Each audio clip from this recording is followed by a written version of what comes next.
রাষ্ট্রীয় বিভিন্ন পুরস্কার নিয়ে মাঝে মধ্যেই উঠেছে বিতর্ক। সম্প্রতি বাংলা একাডেমি সাহিত্য পুরস্কার নিয়ে বিতর্কের পর এ নিয়ে বাড়তি সতর্ক অন্তর্বর্তী সরকার। রোববার সকালে সচিবালয়ে জাতীয় পুরস্কার সংক্রান্ত উপদেষ্টা কমিটির বৈঠকে রাষ্ট্রীয় সর্বোচ্চ পদক স্বাধীনতা পুরস্কার নিয়ে সুপারিশ চূড়ান্ত করা হয়। বৈঠক শেষে কমিটির সভাপতি শিক্ষা উপদেষ্টা ডক্টর ওয়াহিদউদ্দিন মাহমুদ জানান, এবার ব্যতিক্রমী কিছু ব্যক্তি ও প্রতিষ্ঠান স্বাধীনতা পুরস্কার পাবেন, তবে কতজন বা কারা পাচ্ছেন তা জানাননি তিনি। স্বাধীনতা পুরস্কারও এমন মানুষকে দেওয়া হয়েছে তাদের তো জীবনব্যাপী যেই অবদান সেটা স্বীকৃতি হিসাবে এত বছর পরেও তারা কিন্তু কোনো পুরস্কার পাননি।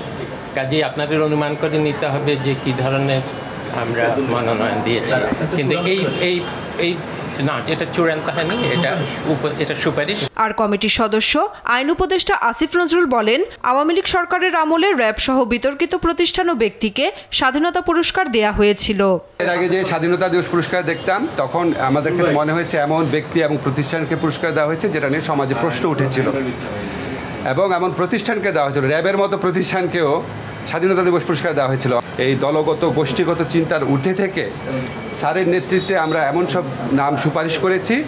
আপনারা 21 পুরস্কারে দেখে আপনারা খুশি হয়েছিলেন, এই পুরস্কার দেখেও আপনারা আরও খুশি হবে।